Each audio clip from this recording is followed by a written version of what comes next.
Hi students, good afternoon. Welcome to our video classes. In the previous classes we have learnt about chemical reactions and equations. How to write a chemical equation and how to balance these topics already we have learnt. Okay, these are very important in chemistry. That's why everyone should practice the chemical reactions what are given in your textbook. Our next topic is types of chemical reactions. We have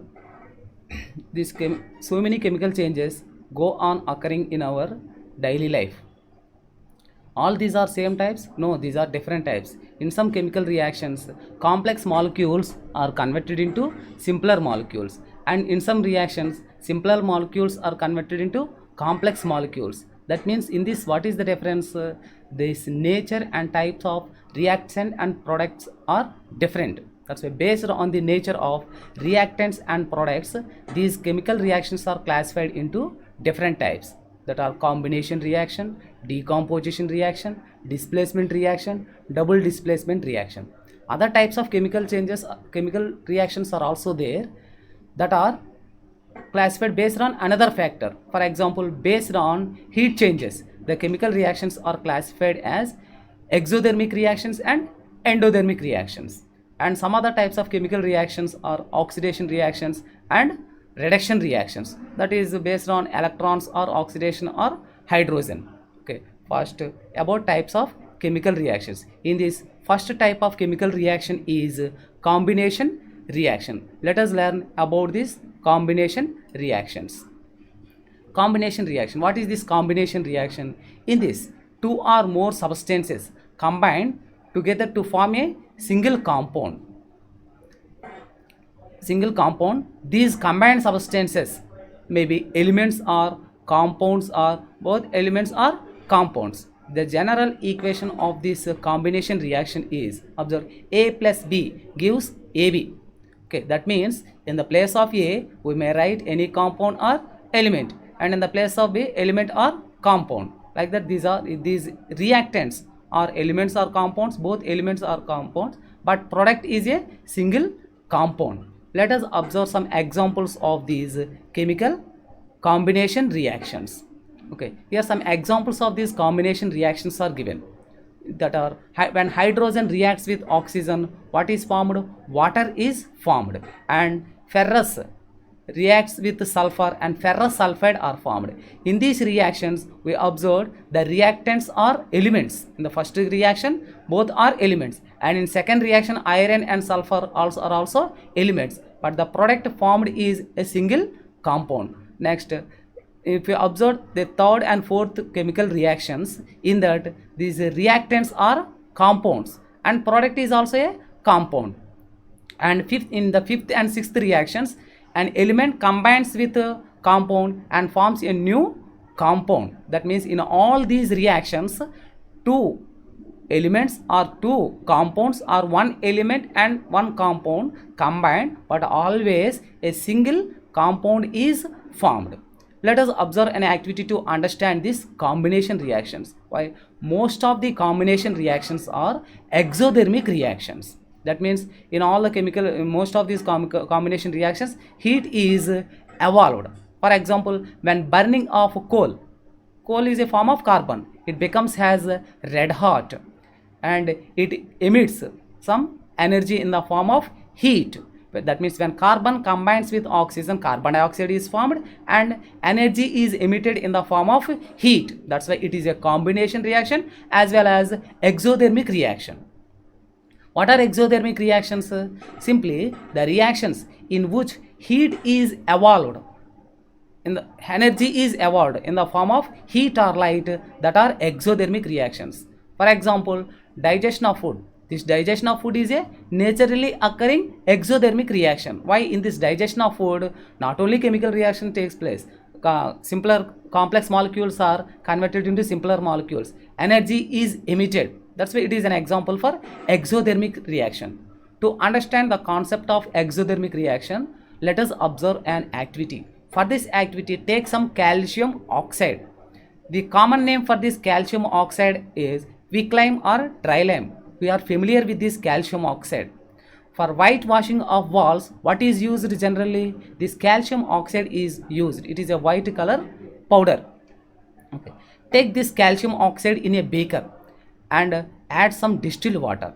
Then automatically this calcium oxide reacts vigorously with water and forms a solid gray color substance, that is calcium hydroxide, which its chemical formula is CaOH twice, and its common name is quicklime or slaked lime. Okay, that means when calcium oxide reacts with water, what is formed? Calcium hydroxide is formed. In which beaker these two substances are intermixed? Just touch the walls of this beaker. We feel warm. Okay, not only warm, sometimes hot also. That means what is happened? Heat is liberated during this reaction. That's why it is an example for exothermic reaction. In the same manner, already we have learnt, when magnesium is burnt, that burns with dazzling light. It burns with dazzling light means energy is emitted when magnesium reacts with oxygen. That's why it is also an exothermic reaction. That's why most of these combination reactions are exothermic reactions. And in our day-to-day life, okay, if we need energy, then these exothermic reactions are used. That means burning of fuels are examples for exothermic reactions. Okay, when wood is burnt or coal is burnt, or when hydrocarbons, that means fuels, are combusted, energy is emitted. That's why these reactions are examples for exothermic reactions. Next, let us observe another type of activity, that is reactions, that is decomposition reaction. What is this decomposition reaction? In our body also, so many decomposition reactions takes place. For example, when food is digested, complex molecules are converted into simpler molecules, that means that are broken. And in the same manner, in fermentation also, complex molecules are converted into simpler molecules, and these proteins are decomposed into amino acids. Like this, so many decomposition reactions takes place. Then what is this decomposition reaction? In these decomposition reactions, a single compound splits into two or more substances. Then it is chemical decomposition reaction. Then is the compound splits by itself? No. To decompose a substance, compulsory some energy is needed. For example, in a closed container or a bag, some things are there. What are present in your that container or bag? Okay, to know that we have to split it. Is it splits by itself? No. We have to use some energy to split that compound. In the same manner, to split a compound into its components or into its some substances, some energy is needed. That energy may be heat energy or light energy or electrical energy. Means simply this decomposition reaction is opposite to combination reaction. Why? In the combination reaction, two or more substances combine to form a single compound, while in decomposition reaction, a single compound splits into two or more substances. That formed substances may be both are elements, or all are elements, or all are compounds, or some are elements and some are compounds. The general form of this decomposition reaction is, that means general equation is, AB gives A plus B. Here AB is a single compound, and AB, sometimes ABC is there, A, B, C, like that also in some chemical reactions. Here this AB are the components which are formed after decomposing this substance. Okay, now let us observe some. Again, these decomposition reactions are classified into different types based on the energy given to this molecule what is splitting. That's why which energy, based on the energy supplied to this molecule which splits, that are classified into three types. If heat energy is used for decomposing a substance, then the decomposition reaction is called as thermal decomposition reaction. Okay, why thermal means what? Heat is supplied in it. And in the same manner, sometimes electrical energy is also supplied for decomposing a substance. If electrical energy is used for decomposing a substance, that is electrolysis or electrolytic decomposition. Next, sometimes light energy is also used for decomposing a substance. If that light energy is used for decomposing a substance, that is photochemical decomposition. Here light means energy packets of light means that are photons. That's why if energy, light energy is used, then that are photochemical decomposition reactions. Then are these decomposition reactions are used in our daily life? Yes. For example, first observe the first equation in that in this calcium carbonate is heated. What is this calcium carbonate? This calcium carbonate is marble chips or limestone. That means the common name of this calcium carbonate is limestone or marble chips. When this limestone or marble chips are heated, what are formed? Calcium oxide and carbon dioxide are formed. Okay, this calcium oxide which is formed in this reaction, that is used as raw material in glass industry or cement industry. What is this calcium oxide? Dry lime or quicklime. In the same manner, these electrolytic decompositions are also useful in our daily life. How these are used for decomposing a substance? That means in electrolysis, electroplating, okay, next electrotyping, and a low cost, a high cost metal. If you want to give a high cost metal as coating on low cost metal, again this electrolysis process is used. And to extract metals from the ores like oxide ores or chloride ores, again this electrolysis process is used. That means in purification of metals. Okay, next this photochemical decomposition is also used. How it is used? In black and white photography, like that these decomposition reactions are used in our day-to-day life also, or in our body also. These decomposition reactions takes place. Let us observe some decomposition reactions which are carried out by supplying heat, what we call as thermal decomposition reactions. Here observe the first example. In this calcium carbonate is taken. Before learning this, just observe some chemical names, common names and molecular formulas. Calcium oxide, its chemical formula is CaO and its common name is dry lime or quicklime. When water is added to this calcium oxide, it reacts vigorously and a solid substance is formed, that is calcium hydroxide. Then what is this calcium hydroxide? It is wet lime or slaked lime. What is this? Wet lime or slaked lime if it is in the form of solid state. If some more water is added to this calcium hydroxide, then a liquid calcium hydroxide is formed. That liquid calcium hydroxide is called as lime water. Lime water means that is some water is taken and lemon juice is added, that is lemon water, not lime water. Chemically what is lime water? It is calcium hydroxide. All these are familiar to us. Already we have learnt a white powder which is used for whitewashing of walls, that is calcium oxide. When water is that is taken in a beaker and water is added, then calcium hydroxide is formed, and this calcium hydroxide is washed to the walls with the help of with a brush. Then whenever it is applied to the wall, it is just gray in color, but after 2 or 3 days it changes into milky white color. It changes into milky white color means again the substance is changed. How it is changed? This calcium hydroxide, okay, which is applied to the walls, that reacts with the atmospheric carbon dioxide.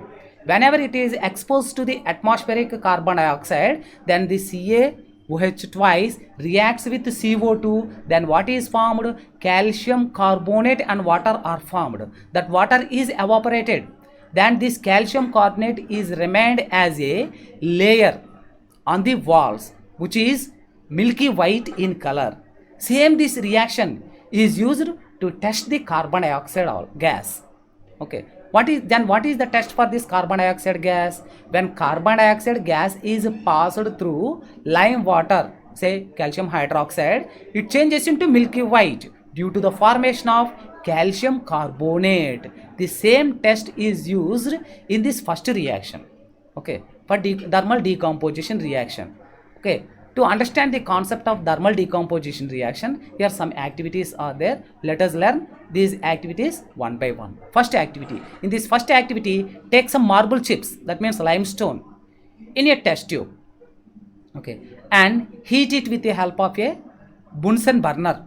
Okay, whenever within a few minutes or after some time, a colorless gas is evolved. What is that colorless gas? We didn't say that colorless gas. What is that colorless? By mere observation, by testing only. Then pass the evolved carbon dioxide gas into lime water. Then automatically this lime water changes into milky white. That's why the evolved gas is carbon dioxide. That means in this reaction, thermal decomposition reaction, a single compound, calcium carbonate, splits into calcium oxide and carbon dioxide. Okay, let us observe one more example. Ferrous sulfate crystals. These ferrous sulfate crystals are green in color, which are in solid state. Okay, take some ferrous sulfate crystals.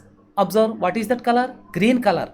Okay, actually its formula is FeSO4 7H2O. That means in one formula unit of ferrous sulfate, 7 water molecules are present. Okay, that means it possesses water of crystallization. Already we have learnt what is water of crystallization. Water of crystallization means if one formula unit of salt contains fixed number of water molecules, that is water of crystallization. Okay, this ferrous sulfate, its molecular formula, actually its molecular formula is FeSO4 7H2O ferrous sulfate heptahydrate. It seems to be green in color. And in the same manner, if we take sodium carbonate, okay, it also possesses water of crystallization. It is Na2CO3 10H2O. That means in one formula unit of Na2CO3, 10 water molecules are there. That also possesses water of crystallization. If a molecule possesses water of crystallization, is it seems to be wet? No, it is just dry. Then how can you say that it possesses water of crystallization? Take any substance which possesses water of crystallization in a test tube. For example, copper sulfate is taken. It also possesses water of crystallization. CuSO4 5H2O. It is blue in color. Take some copper sulfate crystals in a test tube, okay, and observe the color, that are blue in color. And if we heat it, okay, it loses its color. It changes into white color. Okay, and if we observe water molecules also in it, that means that one formula unit of that copper sulfate loses its 5 water molecules. Okay, and if we left aside after cooling, again it retains its original color, blue color. That means it possesses water of crystallization. In the same manner, in this reaction, this ferrous sulfate also possesses water of crystallization. Take some ferrous sulfate crystals in a test tube that are green in color. Okay, heat it with the help of a spirit lamp. But observe one thing, in this case, in these reactions, while heating the substance, don't hold the test tube or that beaker or watch glass with your hands. Always use tongs to hold that bakers while heating, and stay far away from this while you are heating. Why? Some gaseous substances which are hazardous, that are also evolved. Okay, in this ferrous sulfate crystals are taken which are green in color. First heat it. First what you observed, this green color ferrous sulfate crystals changes into white. That means it loses its 7 water molecules. On further heating, again that changes into brown color. Brown color, it changes into brown color, means that substance is totally changed. And not only that, some colorless gases which are suffocating in odor are evolved. Okay, to know what are these gases, to test what are these gases, just observe the smell. If that are in suffocating odor, that means that evolved gases are sulfur dioxide and or sulfur trioxide.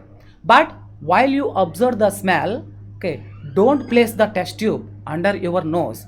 Just blow with your hand like this only.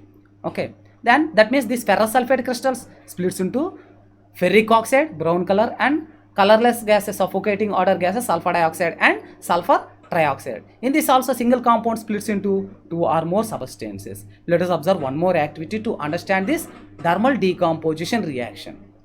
Okay, for that, take some lead nitrate crystals that are also in solid state, but that these are colorless substances. These are colorless substances. Take this in a test tube and heat. Whenever we heat, we observe brown color fumes are emitted from the test tube. That means a gaseous substance is evolved which is brown in color. What is that? Simply that is nitrogen dioxide. Besides this nitrogen dioxide, another gas is also evolved, that is oxygen. But we didn't notice this colorless gas with this colored gas. And in the test tube, a yellow colored substance is remained, that is lead oxide. That means on heating this lead nitrate, lead oxide which is yellow in color, brown color fumes, nitrogen dioxide and oxygen are formed. Okay, observe these reactions carefully. Why? In the previous examinations, these reactions are given. How these are given? What is the color of ferrous sulfate? When this ferrous sulfate is heated, what are the changes takes place? That means what is the color change and which gases are evolved? Okay, like that the questions are given in the previous papers. That's why observe these questions very carefully. Okay, next, in that means in all these decomposition reactions, a single compound splits into two or more substances. Let us observe one more type of chemical reaction, okay, which carried out by supplying electrical energy. Okay, if electricity is used for decomposing a substance, that is electrolytic decomposition or electrolysis. Already we have learnt about this electrolysis process. Okay, but observe carefully, for this electrolysis process, if we take pure solid substance like sodium chloride or aluminum oxide which are given in these reactions, okay, the electricity is not passed. Why? That are in solid state. Okay, that means if some water is added to these substances for the sodium chloride or aluminum oxide, then that are changed into molten state or solutions that like liquid state. If electricity is passed through these liquid substance or in molten state, then automatically simply that are decomposed. It splits into its respective ions. Okay, that means it splits into its components when electricity is passed. That's why all these are examples for electrolytic decomposition or electrolysis process. Observe these reactions. Okay, and what is indicated on the arrow mark, that is the energy which is given.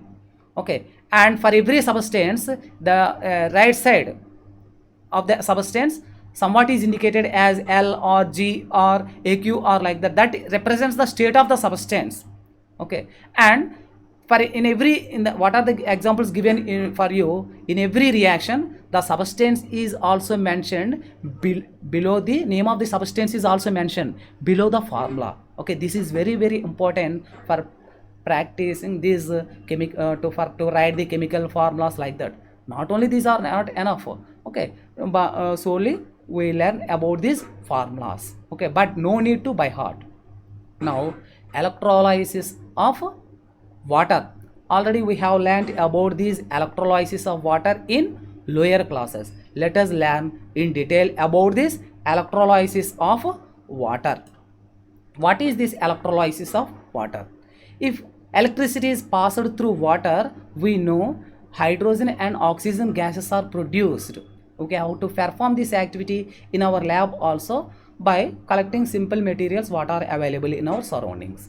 Then how do we perform this activity? For this, take a plastic mug, okay, and drill 2 holes at the bottom of this plastic mug, and inside in the holes one single hole rubber corks are inserted, and take 2 carbon rods or graphite rods of identical size, and the 2 carbon rods or graphite rods are inserted into these holes.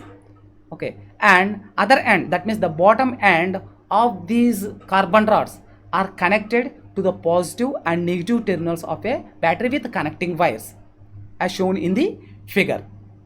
Okay, then these carbon rods, that means totally into that apparatus, the electricity passes into it with the help of these carbon rods. That's why these carbon rods are called as electrodes. Okay, observe in this diagram, one electrode, that means right side electrode, is connected to the positive terminal of a battery. Which is connected to the positive terminal of the battery, that is positive electrode or anode, and other electrode in the left side of your diagram, that is connected to the negative terminal. What is connected to the negative terminal? That is cathode. Okay, and take some water. It is better to take distilled water. Okay, take some water. Okay, why other water means some other salts are also present. Take some water and fill this beaker with 3/4 portion of the water. Okay, distilled water means it is which type of water? Pure water. We know pure water is a bad conductor of electricity. Why it is bad conductor of electricity? That means the charge carriers, ions or aerosols, are not present in it. Okay, that's why add a little salt or acid or an alkali is added to this water. In this case, just add 2 or 5 or 6 drops of sulfuric acid. Okay, these 5 or 6 drops which are added to this water, that improves the conductivity of this. Okay, totally the water with this acid, that is called as electrolyte. Why?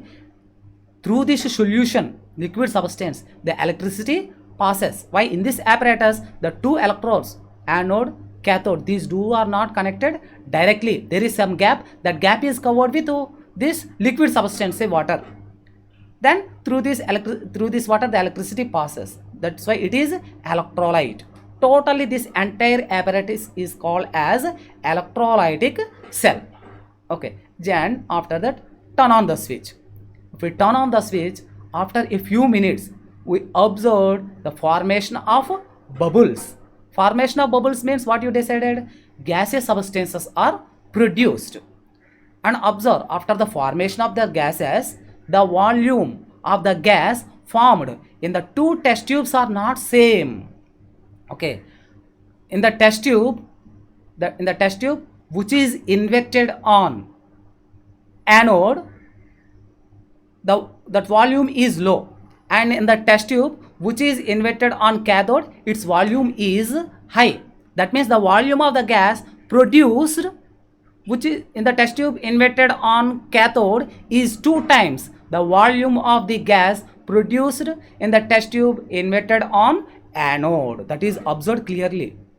And not only that, at first, whenever the bubbles are produced, we observe more bubbles. The number of bubbles produced in the test tube on the cathode is high than the number of bubbles in the test tube on the anode.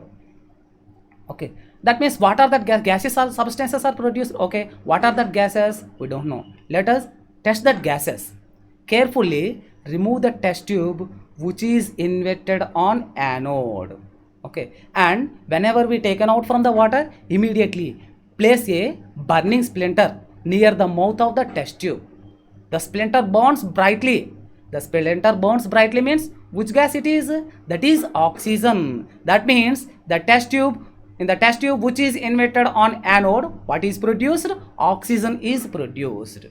Okay, and test the gas produced in the other test tube, that means which is injected on cathode.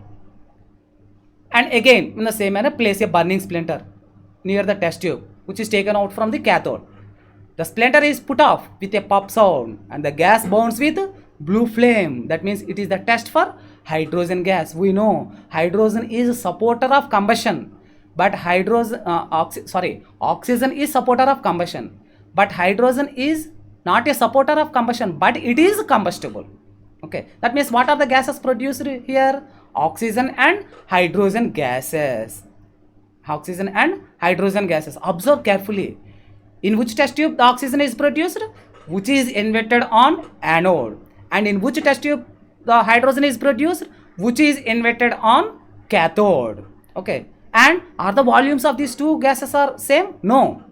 The volume of hydrogen is 2 times the volume of oxygen. That means from this we can say clearly, when electricity is passed through this acidified water, okay, which gases are produced?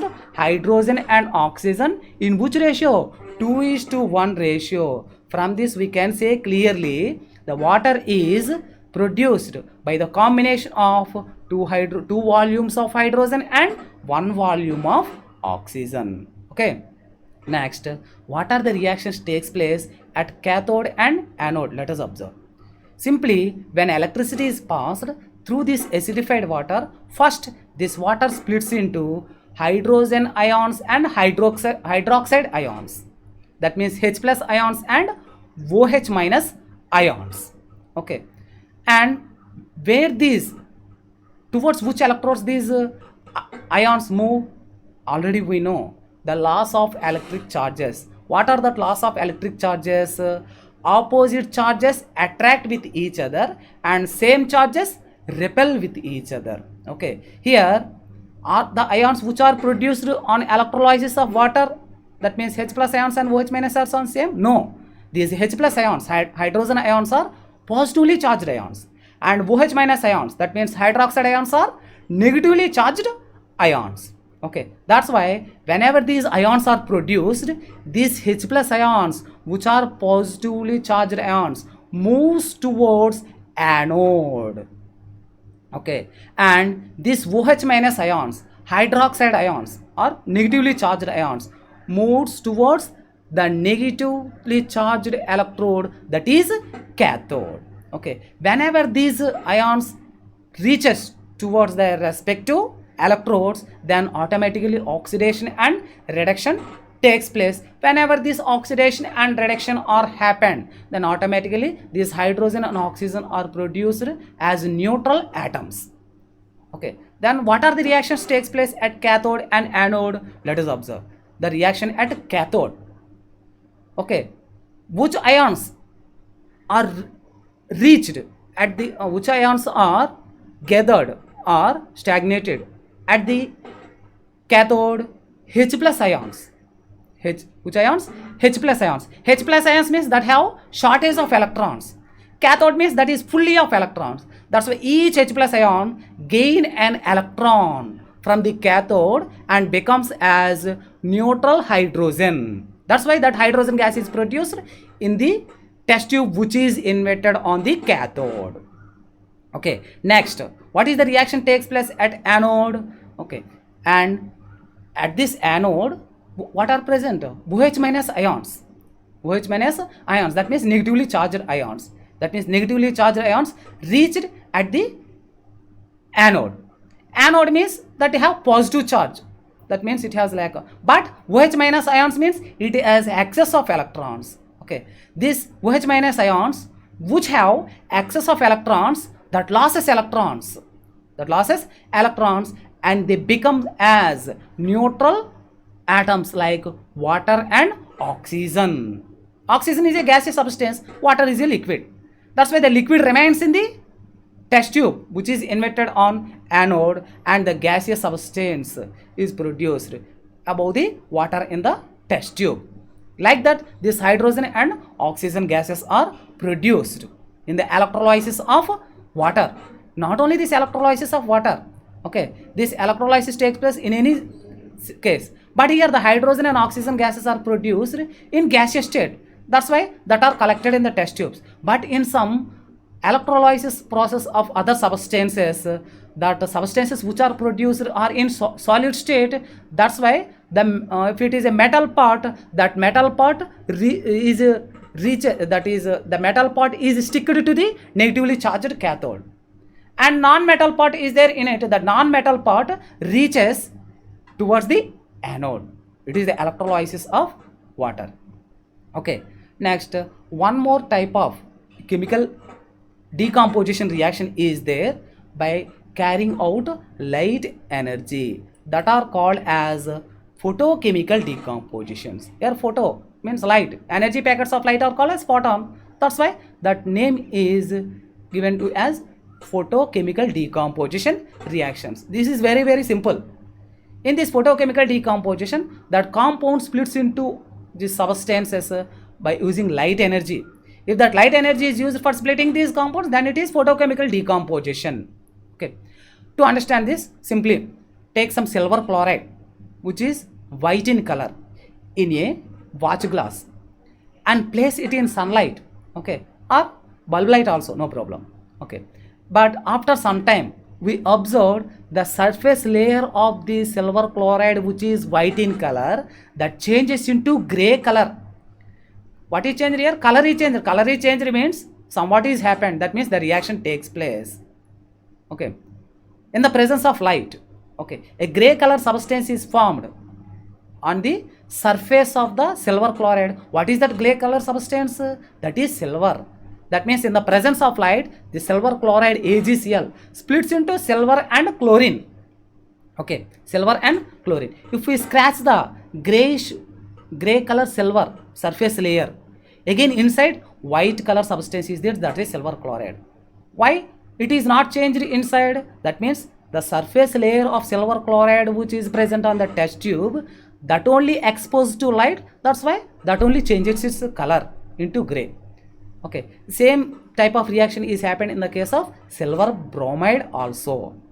Okay, and these photochemical reactions are all photochemical decomposition reactions are also used in our daily life. Just like in olden days, black and white photography is there. In that black and white photography, these photochemical decomposition reactions are used. All these are the decomposition reactions. Okay, these are decomposition reactions. Now today we have learned which reactions, that is combination reaction and decomposition reaction. In the combination reaction, two or more single substances combine into a single compound. Okay, and in decomposition reaction, a single compound splits into two or more substances. What is the difference of these reactions?